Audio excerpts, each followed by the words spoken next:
For freshers, it's a pull-based thing, right? So for them, if they see a job, they don't care about the platform, right? They just want the job. Primarily also because the market was very bad. Friends can see each other's progress. It was more collaborative in a way. Usually, like in college, people don't want to show each other that, like, okay, I'm practicing this, I'm practicing that. You should have some direction where you are going, right? If you don't have direction, probably leaving the job might not be the best idea, because there would be an extra pressure of earning money sooner that would sort of also digress you from what you started out to do, right? There would definitely be problems which are like very hard to solve and nobody would want to start that, but then there would be good reasons why people wouldn't be starting that. Like when I started out, I was of the opinion that within 6 months I should get some money, even if that is like 100 rupees, else I would stop doing it. Assume that things are not going to work quickly, especially in this crowded market, not just for recruitment. In general, if you start any startup right now, you would face competition, you would face like lots of downs, and then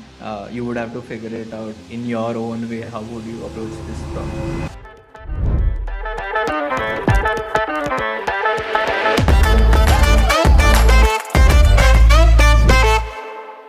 It's a bright and beautiful Sunday morning in Bangalore.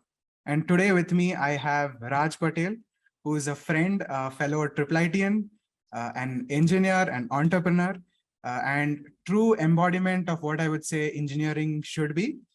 You put him in a room with puzzles and uncertainty, and he'll exit it with structure and automation.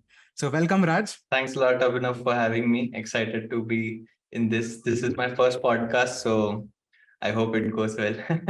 Awesome, awesome. We need to have more and more emerging innovators like you on podcasts. So I hope we have a great time. So before we get to anything, I want to ask the burning question: कि entrepreneurship में हो कितना पैसा बना रहे हो? It's a very like when you're not doing entrepreneurship, right? You think that there's lots of money in entrepreneurship. I just want to, like, to your audience, I just want to clear it out that like founder makes money lot down the line, right? The founder is the person, even if they're raising funds, right? You can't tell to the investors that, okay, I want, say, 2 lakh salaries per month or whatever sort of number that is, right? So founder is the one who gets paid the last. Till then, all the employees are getting paid, all the vendors are getting paid, and then eventually, when there is some exit scenario, or then when there is like some secondary buyback or something, that's when the founder makes money. But apart from that, it's just the thrill that you are in for, basically. So basically, long answer short, diplomatic answer, eh? No, I'll tell you when I'm making a lot of money. Good. So that's why I'm making connections with you from now itself. Potential, I can see the potential. But ever since I've known you from college, you've always been building stuff, right? You've been that guy who's like, this is something which I can automate. This is something where I see, I've learned this, I can do this. So, I mean, one project of yours, Stop Stock, right? It's not monetized, but you have 90,000 people on that platform, and like, what an amazing effort. Like, did you expect that Stop Stock would reach where it did? No, actually, there's an interesting story there. Basically, so if you know, in third year, we used to like prepare for GSOC, and then you contribute to organizations. So there was one organization called Sahana, and we, me, Hitesh, Hitesh from our wing. So we both are contributing in that organization, hoping that like these contributions would turn to a GSOC closure. And that year, luckily, Google was like, you will only select like bigger organizations. So they chose like Mozilla and other at that particular year. But then it was a really great learning journey. So Sahana used to use some framework which was built on a specific Web2P UI framework back in the days on Python. So that time I was like, okay, let's like, it was very getting confusing based on like, say, like which part of it is written by Sahana and which part is the Web2P UI framework itself giving, right? So that time I thought that, okay, let me build a product which I think would help, and like just a side project kind of thing, not even planning to release it on a domain or something. That time we didn't even know what a domain is, right? So it's like, let's try to have like on localhost itself, like build one project which would sort of have some application utility, but then also like help me explain what are the Web2Py features and what are the Sahana S3 framework they used to call. So yeah, that was the way it started. Earlier we used to like Python was the scripting language that time. So we used to write some Python scripts to just get what friends are doing on competitive programming websites. And then those Python scripts converted to Web2P by nice UI and everything. And then thought that, okay, might as well release it. Why just me seeing all of this data? Then yeah, that's how it started. It has been a great learning journey, I would say. That was like one of the first things which I had been pursuing passionately, primarily because I loved the problem that it was solving. It was solving like analyzing your own competitive programming progress, and friends can see each other's progress. It was more collaborative in a way. Usually, like in college, people don't want to show each other that like, okay, I'm practicing this, I'm practicing that. It was more opening up these aspects of it, right? So yeah, it so was also interesting. the community aspect of it, right? Yeah. Basically, So, that just instills, like in GitHub, people used to boast things that, okay, these are the repositories I have been contributing to, but the same wasn't there for like progress that you have been doing, right? So but yeah, it was an interesting journey there. awesome. And today it's been like, I think you mentioned the other day to me that universities have made it compulsory to have a stop stock profile. Yeah. Yeah, tell me about it. Like who are these universities? Yeah. I think Yeah. so. How I got to know this is basically I have a email trigger which notifies me on every new register. I should have removed that long back, but then it's still in place. So when I see like there are like 100 emails in a day, I'm pretty sure it's a college professor telling someone that, okay, just register and stop, create a profile, and then we'll use this for placements or something. I recently visited KL University. There, the professors and the director of placements and everyone. I was of no clue that this is something that's happening off the product. This is primarily, I built it for students, but then institutes started noticing that this is something that can bring value. So what they use it for right now is for shortlisting candidates. So like usually CGPA is treated as the go-to thing for any company who's coming on campus to understand that, okay, what are the candidates should we just interview, right? So then they are now using this as well along with that to basically shortlist candidates, and which is a good measure in a way, but yeah, that's something that helps companies as well to have some sort of metric on beyond which just the yeah courses, right? yeah Yeah, that makes sense. yeah And I mean, always when we build a product, we think that this is the application for it, but yeah often the market, takes it in a different take it direction. Now we have yeah institutes who are like adopting it, and that's awesome. And the best part is this product has not been monetized. It's just your yes passion project, and you've just kept it over there, and you yeah decided to go in a sort of a different direction.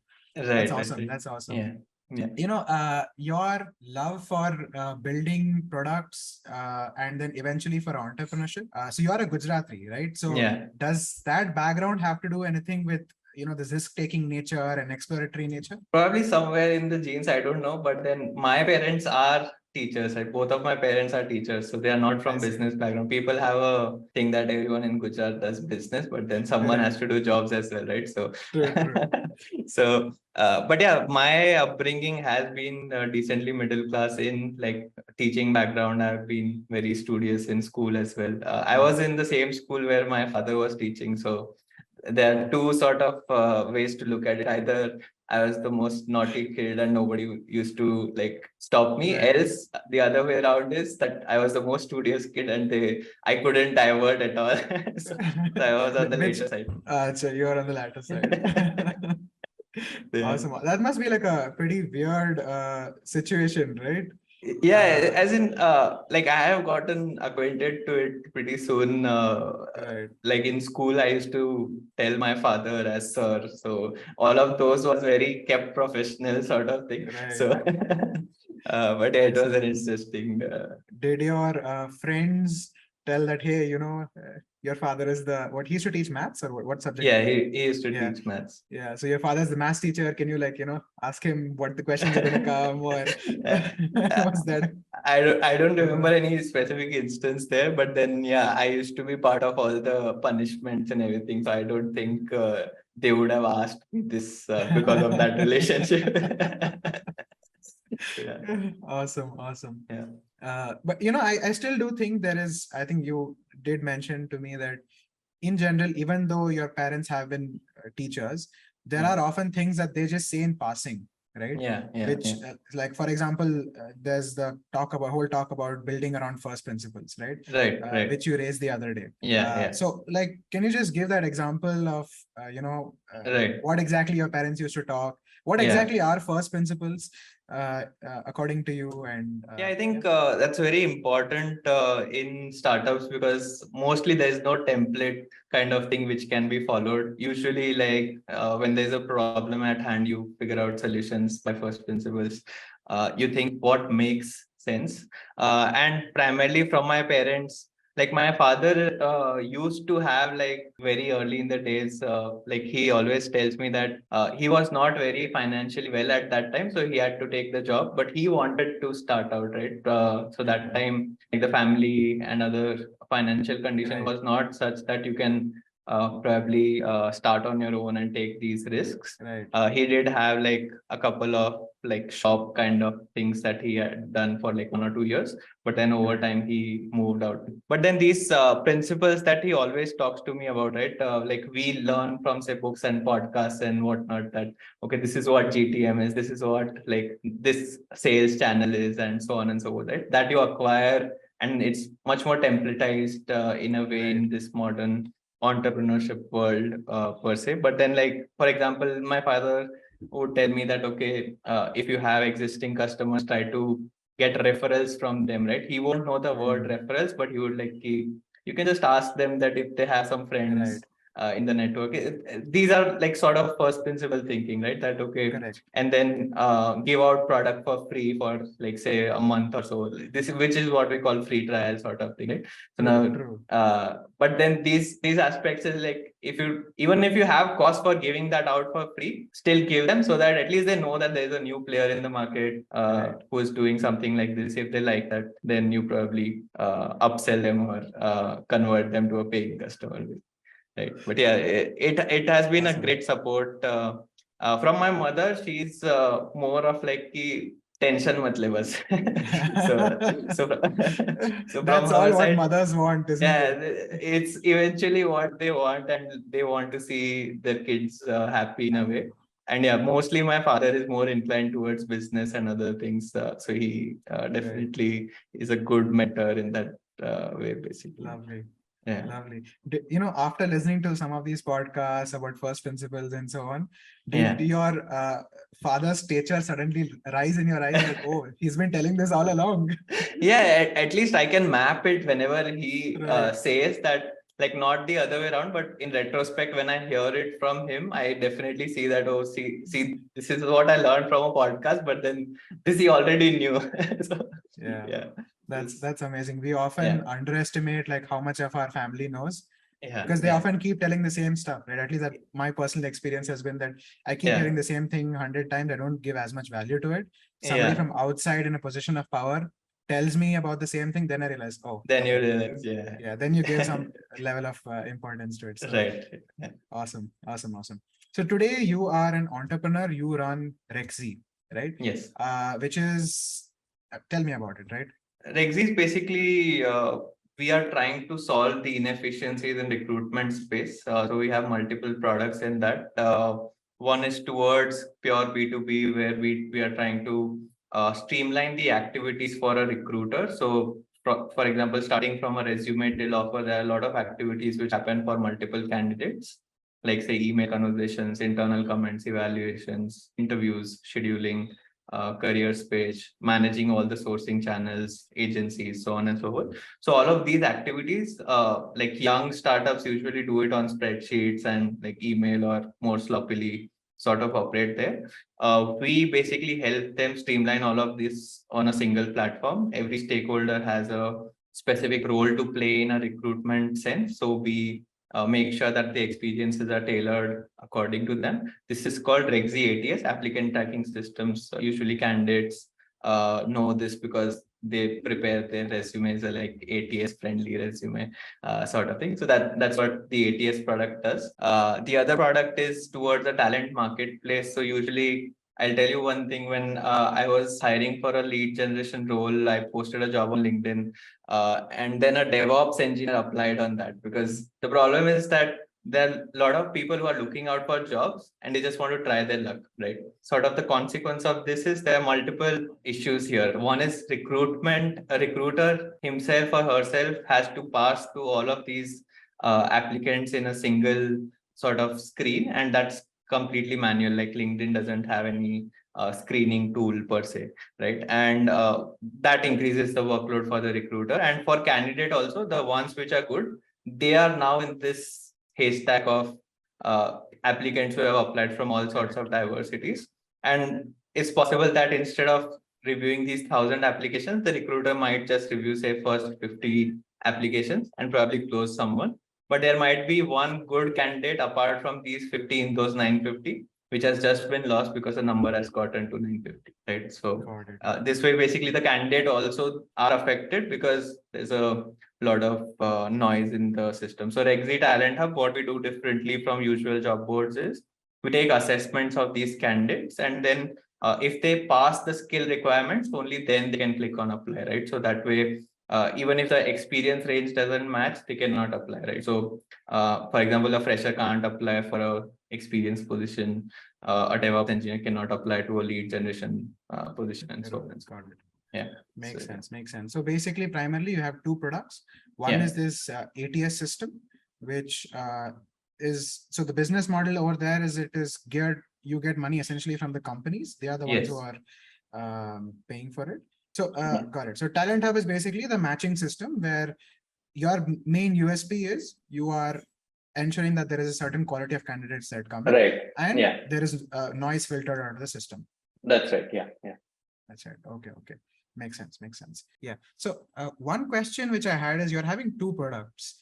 Typically, people enter the market with one product and then they try to really penetrate the market, make their name in that product, and then perhaps, add another product. Given the stage that your company is in, like, why do you have like two products? Right. So basically, we started with ATS as the product.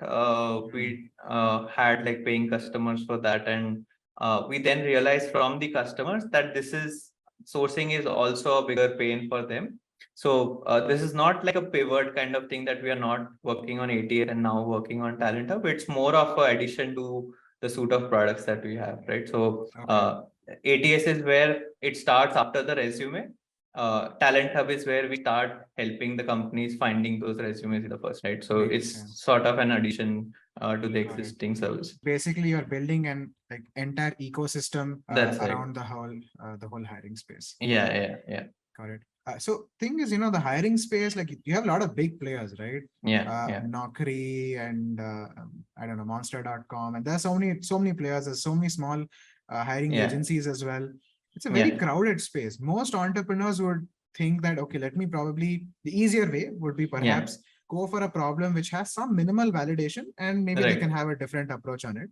But you are going for a problem which has huge validation, and there are very big players.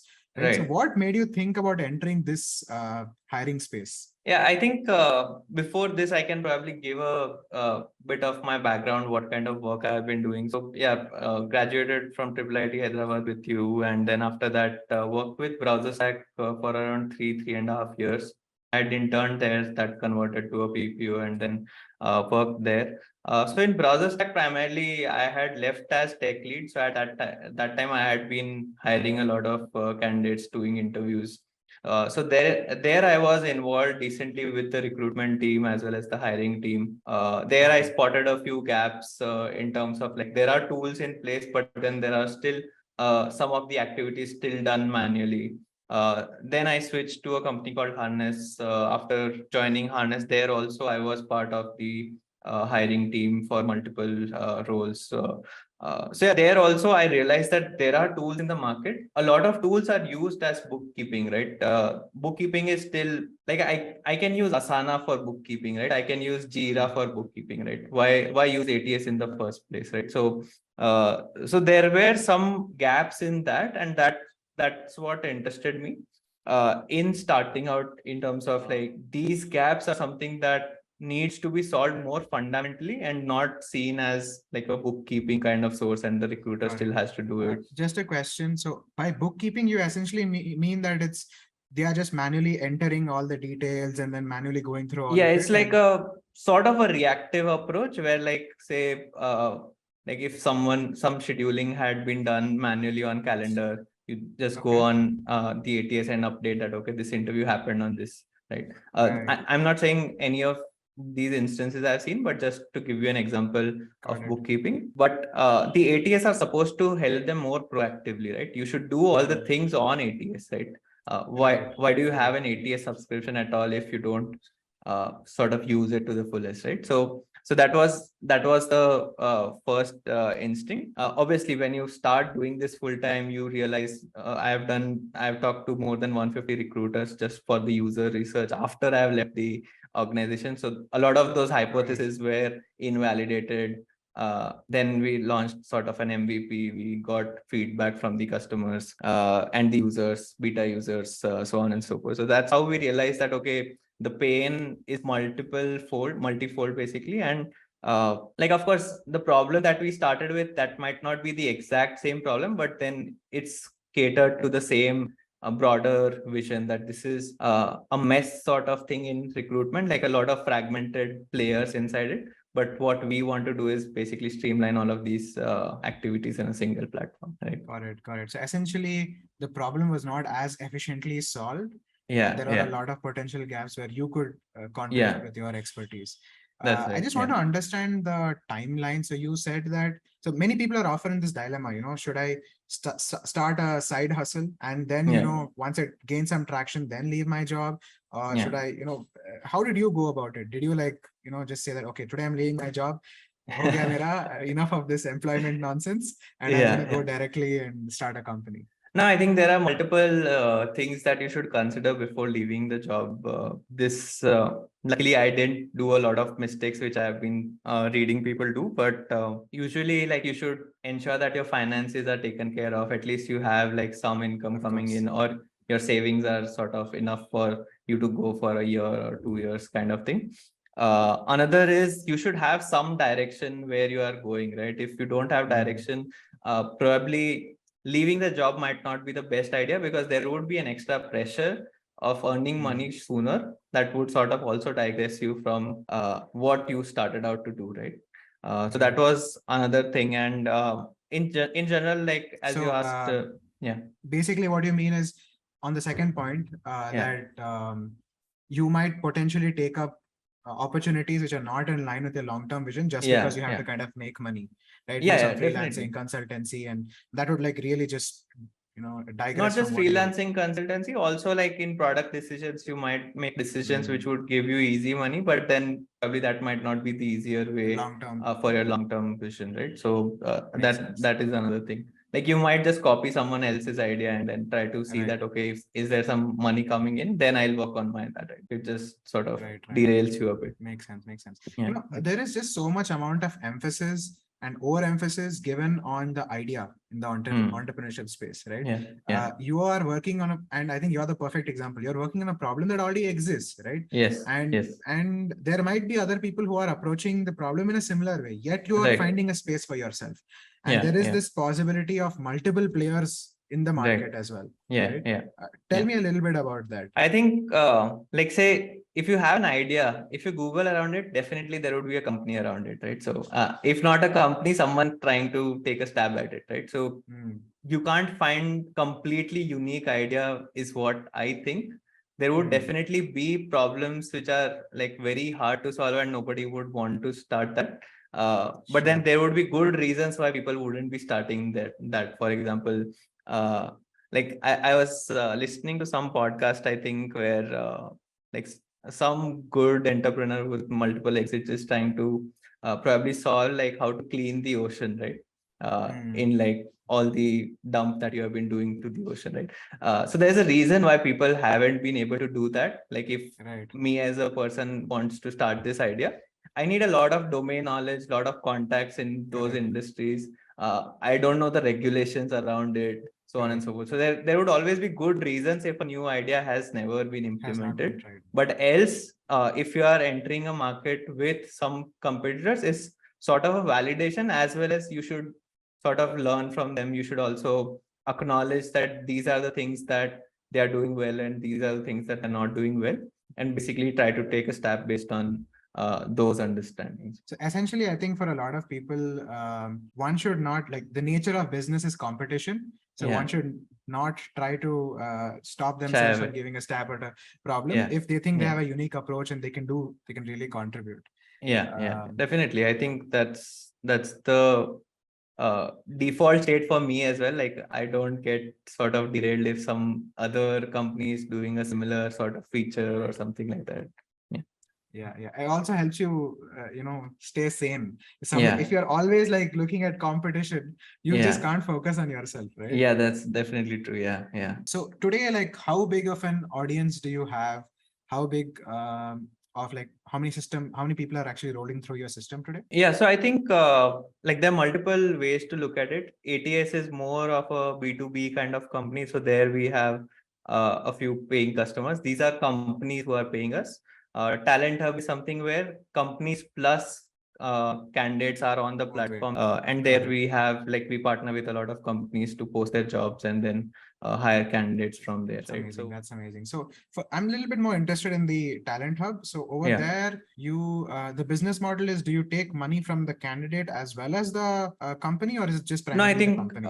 So there also is a good sort of MVP story per se. So earlier, how we started in like September, we launched this product, assuming that in December there's a peak placement season for freshers, and then we launched it very quickly. Like, TalentHub was built in 3 weeks, I would say 3 to 4 weeks, sort of thing, right? So there, the idea was that we'll also do manual interviews, and we'll have a bunch of panels who would interview these candidates and then rate them on a specific thing. So there we thought that we'll also charge some amount from the candidate, so that they also get a mock test, mock interview kind of experience plus a certificate, and then also use this information to like shortlist. The companies can also directly access these evaluations if they have already interviewed once. Then why interview them for the same sort of trait again, right?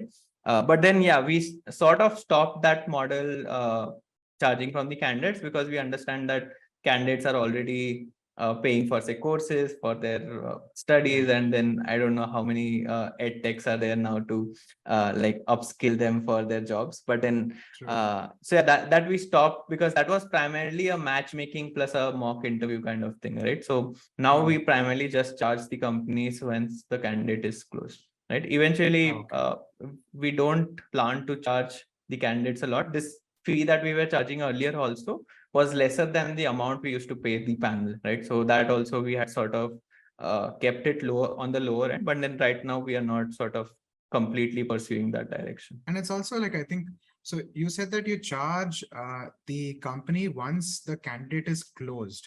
Right. So I think that's a great value add from the business point of view, because those companies would, they really would be appreciative of the fact that you're not just ripping them off and just supplying random people. This is basically value generation. Once you receive a value from the platform, that's when you pay. This usually works, and this is a pricing model primarily because we have also had to solve the cold start problem of a marketplace, right? That if you don't have both the parties will get the other party, and then we'll come to the platform, right? So this was sort of a good segue. Eventually we might figure out a different model, because this model is very operationally heavy, right? So we'll have to go back to the recruiter and keep asking that what's the status of this candidate, and then we'll have to also check with the candidate that are you hired, what's the process going on like, and so on. So this is a hugely manual process, but then it's still sort of solving the cold start problem for the marketplace. So that's we are currently keeping it that way, that the companies realize value once they hire candidate. That's when they pay, basically. So you're talking about this cold start problem. So right now you have 40K people. How did you get there? Like, did you market? What is exactly your way to acquire these candidates? I think there are multiple ways to do this. As I said, like, you need to reward any one party at least, right? So like earlier we used to do these hires for free, right? The companies, we were just saying that, okay, post your job for free and you will get to see the applicants who have come here. You'll get to see the assessments, you'll get to see the proctoring data, everything for free. There's no payment involved, not a platform fee, nor a close kind of fee. So that's how we got like a few jobs listed on the platform. And then we used to publish these jobs in multiple, there are a lot of influencers in a way as well who like post these jobs in their channels or groups or whatever medium they have. So this was one way, and other way is like a Stop already had an audience of 90,000 plus sort of users. These were primarily tech audience. Primarily they were college audience. So we use some amount of that marketing as well to sort of point them to these jobs. And yeah, I think mostly these two aspects were enough. And for freshers, it's a pull-based thing, right? So for them, if they see a job, they don't care about the platform, right? They just want the job. Primarily also because the market was very bad around December. A lot of companies had freezed the hiring for entry-level tech talent.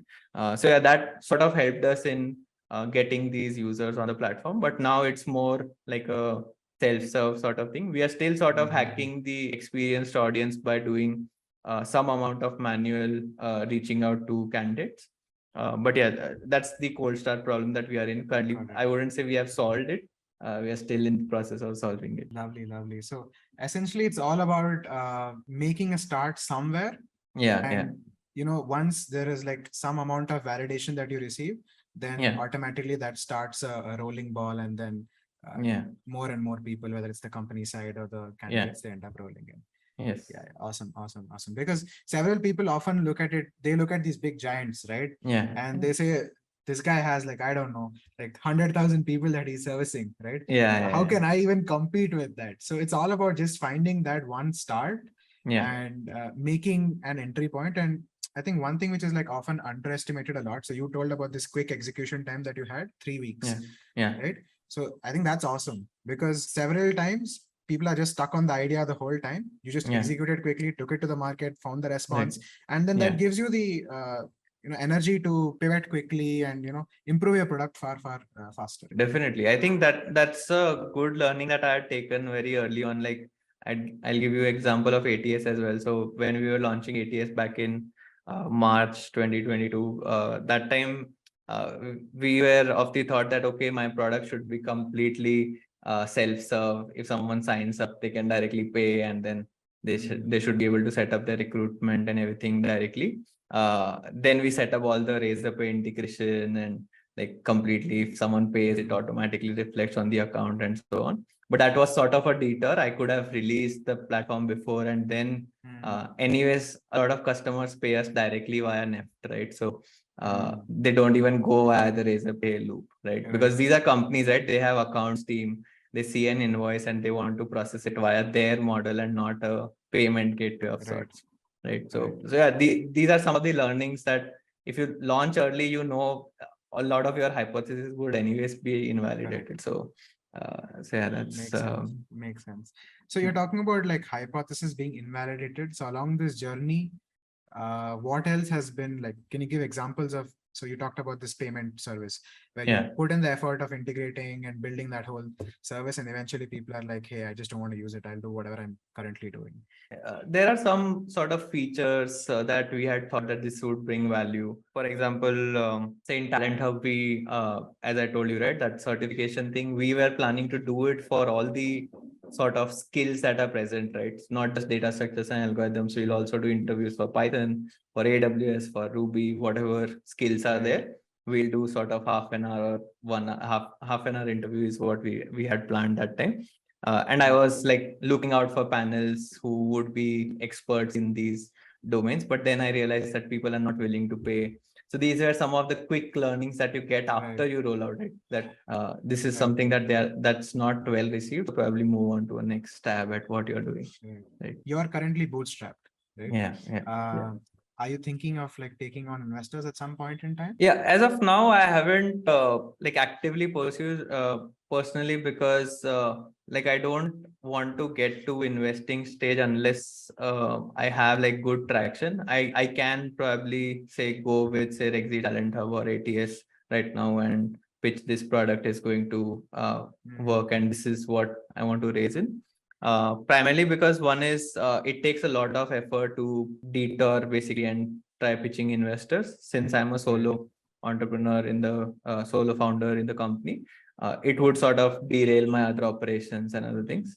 Also, I have decently operated frugally till now. I haven't hired any full-time employees, so there's no fixed cost going out of my bank account as of now. I work with freelancers, I work with friends, and pay them on a project sort of basis, which is like once you complete a project, you get the amount. So yeah, that is one of the reason which I haven't raised or I don't feel like raising as of now.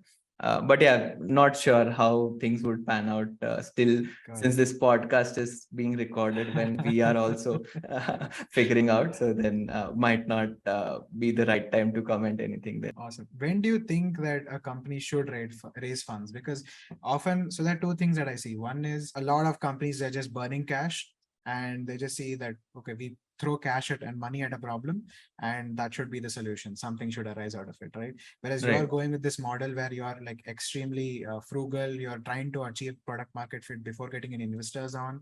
When do you think somebody should actually raise funds? I think it's decently subjective. Also depends on like how the founder wants to operate their business.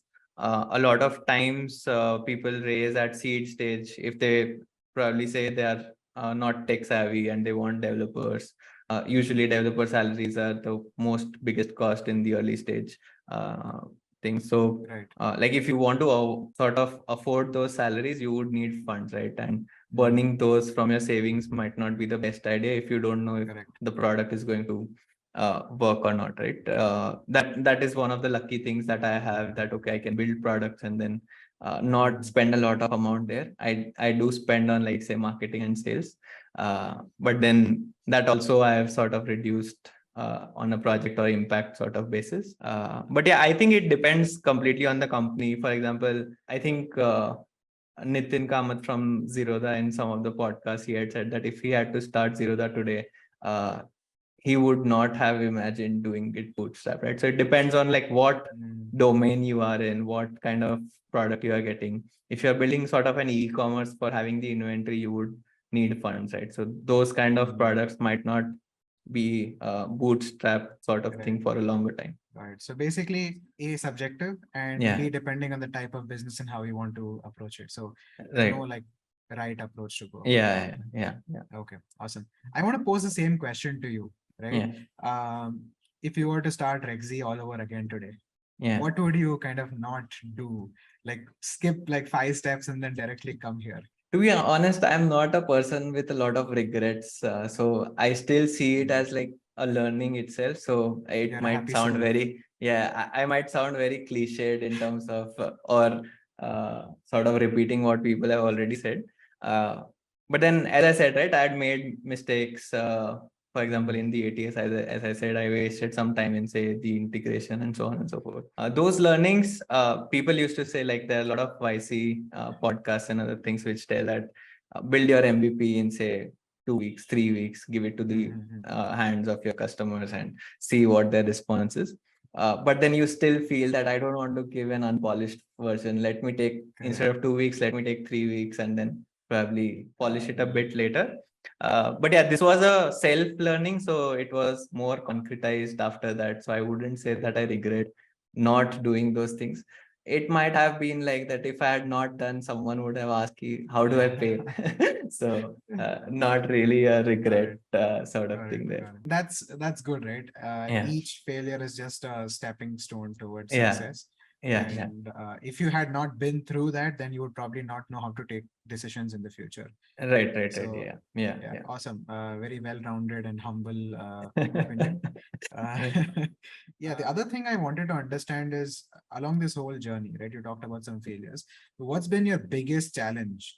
So is it like Was it just the whole entrepreneurship thing, dealing with uncertainty?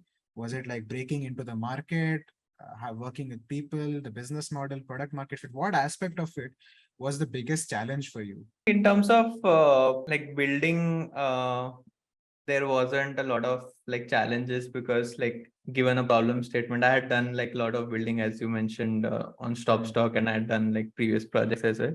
So building was not the problem that I was having from the beginning.